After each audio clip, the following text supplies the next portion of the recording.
Hello and welcome in onto the Ultras on True Sports. I'm Jordan Kahn, joined alongside Josh Piercy, Jeff Wall and Kurt Black. And today was a nuts day in the world of football, but we're going to have to start in the Premier League, which was absolutely bonkers today. Between the defending champions getting routed and Manchester United playing like Manchester United have been recently, there's a lot of talking points, and we're going to start in Birmingham when Aston Villa put a touchdown on Liverpool. It's the first time ever the defending champions have ever allowed 7 goals after winning the league.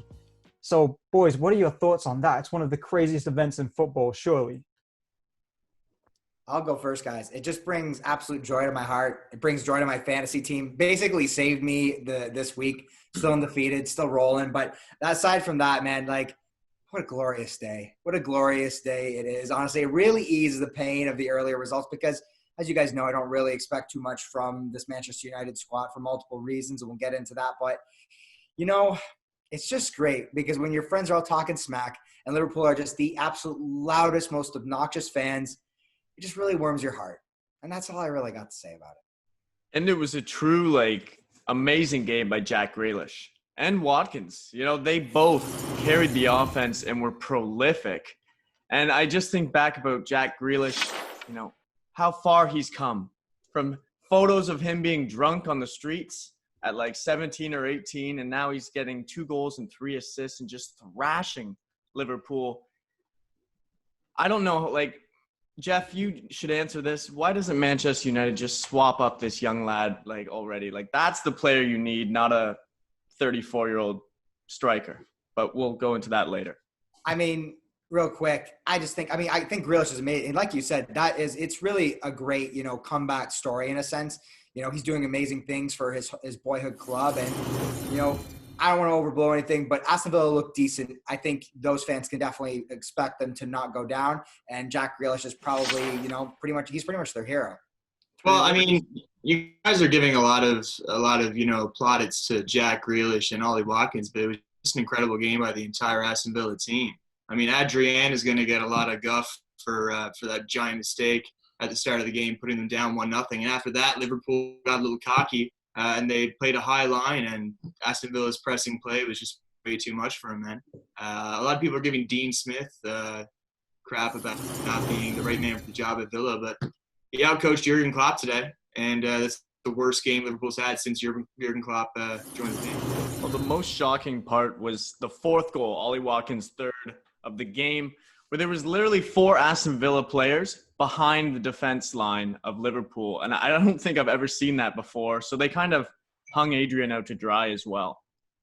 And another thing to add to that, Aston Villa scored 3 goals off deflections. So those 3 goals, not that that would have even made a big difference if Aston Villa lost those 3. They would have still won by quite a nice margin. But that's saying something to, there is always luck in the game, and they were able to win that way. But honestly, I'm just happy that Liverpool got trounced after my own team. I won't even shy away from that. Manchester United got the smackdown as well. However, they did lose a man after going 1 goal up. Marcelo gets sent off in the box. Guys, was it a red card? Jeff, I want to start with you because I didn't think so, but I'm just going to ask you the questions here. I just think, when you drop a bow into a man's throat, what's he going to do? If you just look at the contact, I understand it looks like Marcelo's trying to hit him in the face. I think if I was going to hit someone in the face, I'd really try and get him, because I think just to me, this little flick on the chin, almost like he thought he had some food there or something. What is that to send someone off for? And then you know what, too? If you're going to send the one guy off, send both of them off. What's the difference? To me, it's like teachers in school. It's like, you almost get in more trouble if you hit the kid back. But it's like, what are you supposed to do? Just sit there until you realize what's going on? I understand, too, that things happen in the box, but let's just be fair here. Maybe both players should have gotten a card of some sort at the very least. It should have been 1 yellow for each guy, honestly. And Jordan, I think you forgot to mention the scoreline of today's game against United versus Spurs. What was it again? 6-1. Josh, it was 6-1. 6-1. I do want to ask you the question, though. I don't want to talk about the scoreline, but I do want to talk about the team that was better or the team that was worse. Was it Manchester United losing the game just because they had 10 men, or are Tottenham on the right track moving forward in the season? Because it obviously looks like it. Well, I think it's a bit of both. Honestly, I think Manchester United could have had 15 guys out in the field today. and they still would have lost. The defense looks completely lost. Harry Maguire looks like he doesn't even know how to play football at all. I mean, this guy's making really, really fundamental mistakes, like for Harry Kane's first goal, passing it right into the middle of the outside of the 18-yard box. He could have put that ball literally anywhere else, and it wouldn't have resulted in a goal. Making the tackle on Kane, drawing the foul, not standing in the way of the ball. This is stuff that they teach academy kids, at 8 or 9. So if they're really not getting it at this point, I'm not sure that there's an answer for Manchester at all. I mean, it doesn't matter what partnership they're putting at center back. It comes down to coaching, man, I guess. I don't really would like to know what drills they're running at training, because they had no idea what they were doing. And I mean, look, Spurs played a good game today. They were absolutely feasting on all the mistakes that Manchester were making. But they didn't play against a good team today at all. Well, Josh, you speak of it, their big signings letting them down, like Maguire. It's also Paul Pogba. Like, their marking was atrocious. First on the Aurier goal, he just leaves him. He's not even watching where he is and lets him sneak in behind him, like, alone. And then he concedes the penalty at the end with Harry Kane. I think it was a little bit of Manchester being really awful, and the red card didn't help. But the Spurs were just a much classier squad. You see it on the second goal where Kane gets tackled, and he thinks quickly while Manchester's kind of thinking, oh, let's set up for this free kick. He picks up Son and spurs him right in for that second goal, and that was brilliant, and that kind of set up the momentum the rest of the way. Jeff, before you get in here with your thoughts, what do Manchester United need to do, given what Josh and Kurt have talked about? There is news on the way that Alex Telles is coming in, and Edinson Cavani is one of the strongest rumors, even though it hasn't come to fruition right yet, but it might very soon, as the transfer deadline day is tomorrow. What are your thoughts on Ed Woodward? What's his plan, if there even is one? His plan is just to make money. He doesn't want to concern himself with the actual on-the-pitch product at all. In fact, I'm not sure if the man can see. I mean, he's sitting in the stadium. It looks like it appears he's looking at the field, but I'm not sure if he knows what he's watching whatsoever. I'm not even sure if he knows what sport he's actually in charge of here. I think the only thing he knows is like a big-name player, big-name buys him what seems to get money for Manchester United, which is great. That's good. That's important. It's certainly is, especially with how shambolic Manchester United have been over this last decade or so, maybe not quite a full decade, but you get the point. He's just been absolutely pathetic. He's terrible. He needs to go, though. I just think we need a sporting director. We need someone who's not going to completely override every single manager's thoughts, because it creates this divide of, like, as a fan, you have no idea who's really making every single decision. You didn't know if Jose was the one really signing Alexis Sanchez. You don't know who has the most control now. I think, and it seems like it's Ole Gunnar Solskjaer, that he has some influence. However, on the topic of him, Manchester United fans need to shut the up about him not, about him staying. Please tell me at any point in time, what has he ever shown you tactically that he's good at?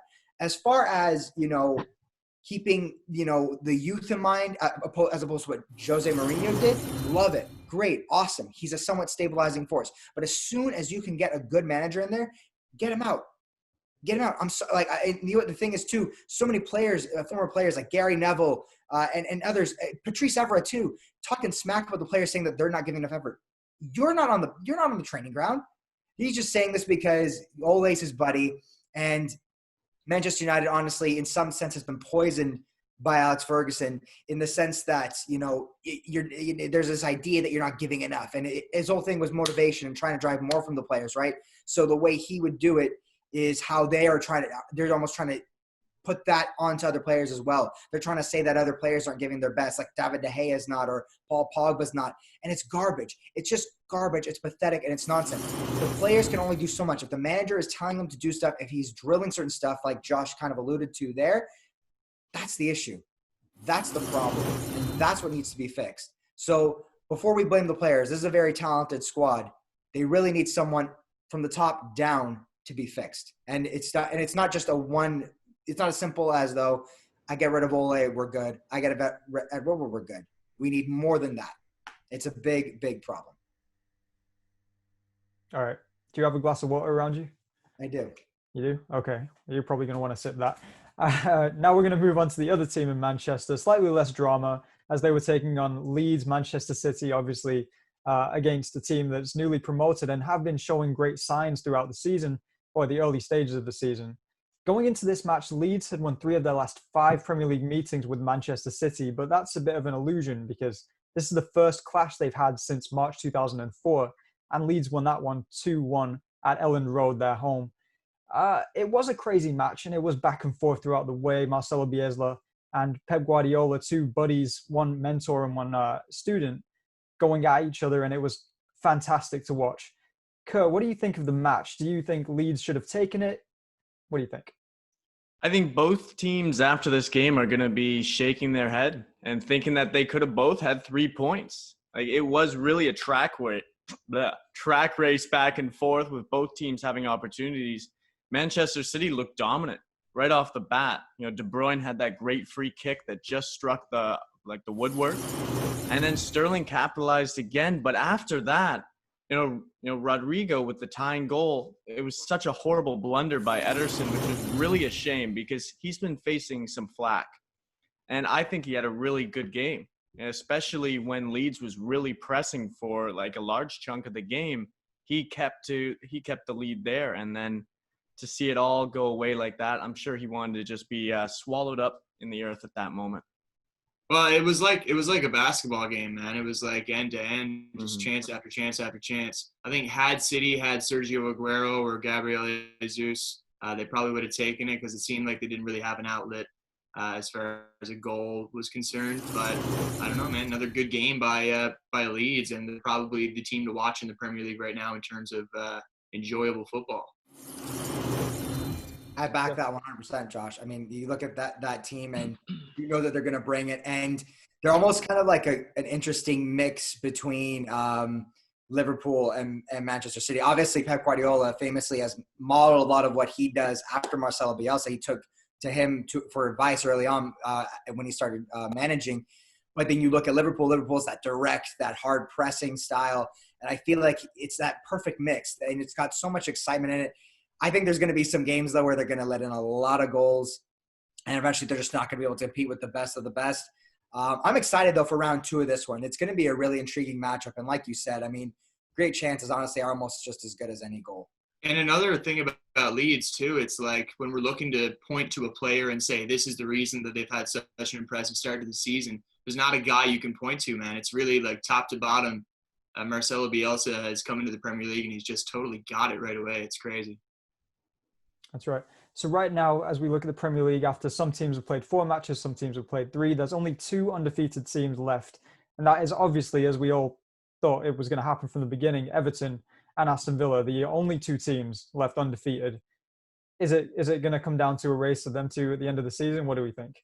What year is this? Like 1890? Everton and Aston Villa at the top of the table? This makes no sense. No, it's not going to be a race between those 2 teams, but it's pretty cool right now. Well, I don't know. Ask Mr. Jeff Wall. He's got Everton top 4. Is there room for Aston Villa there, my friend? I don't think so, man. I don't want to overhype them. I think this was kind of a flash in the pan. I don't think we're gonna see this again, unfortunately, from Aston Villa. Not maybe they have some improvements, but Ollie Watkins looks great though. I think, like I said earlier, I think they can Aston Villa fans can really hold their head high. Okay, now we're going to have to move away from the Premier League. After all that craziness, we need to kind of calm it down and bring it back to reality as we still are in the midst of a global pandemic. We head over to Serie A where there was some drama going on between Juventus and Napoli. Napoli, who are likely to be handed a 3-0 loss after forfeiting the match against Juventus. They didn't even show up to the arena after they forfeited on Sunday night. Kurt, what do you think about this? Obviously, there should have been some kind of notice going into it before Juve even arrived at the arena. Is that nuts? Well, that's the crazy part. I was out for brunch, and when I got home, I went to flip on the game, and it was just Inter and Lazio. And then I flipped to another channel. It was still Inter and Lazio, and I had to go to my phone because I didn't understand what the heck was going on. And yeah, it's a very shocking turn of events. I've never seen that where Juventus was on the field. They were ready to play. And Napoli was in Naples. Because, well, there's 2 stories out there at the moment. It's whether the team was requesting that the game be rescheduled because they had 2 players test positive, or whether health officials in Naples banned their travel. And that's becoming, it sounds like what happened. And it's a worrying sense, especially with what Italy has gone through. They were the first country in Europe that really got attacked by the COVID virus early on. And so to see them potentially going back in a lockdown or something along those lines is very concerning. On the other hand, it could just be a scare like we've seen in many leagues across the world. But, with many things this year, it's time will tell. Now, did that ruin your brunch for you? Well, my brunch was delicious. And then I got home expecting to, put up your feet, relax. And then there was no football for me to watch. Well, I guess Inter and Lazio. What did you have at brunch, Kurt? It's always a Benny, always a Benny for me. There was a steak involved. It was delicious. Wow. Sorry, I had to ask that question. All right, boys. Now it's time for my favorite part of the night. It's the quiz, and Kurt's dancing because he's undefeated in this one. I think he's 3-0 now, but is that right? Undefeated record. Yeah, he's got it written on his wall somewhere. All right, let's start here. Firstly, the player started his career in 1999 after graduating through Arsenal's youth academy. He then went on loan to Crystal Palace before moving to Chelsea. After moving to Chelsea, where he spent 8 years, this player then went to Roma, where he featured 11 times. After Roma, he went to LA Galaxy. Is it Ashley Cole? Jeff, you've won it. That's the first win. I couldn't believe I got that. I'm actually shocked no one picked that up. That's right. As soon as you said it, I was like, damn it. Wow. Jeff. Wow. You know what? Sorry, guys. I got to say, I want to thank the Academy for this award, number one. Number two, this day started out pretty rough. It was pretty rough. But you know what? Things are looking great. Things are looking amazing. And, I'm just happy to be here. Things are definitely great until Manchester United play again. Let's put it that way. Yeah. Thank you. Jeff, you do only have one win. You can still get six losses there, bud, and we'll be back down again. It's one moment of glory. Let him have it. Just one thing he can come close to calling a trophy. That's all we have time for tonight on the Ultras on True Sports. Thank you guys for watching, and we'll be back right after the international break. Bye for now.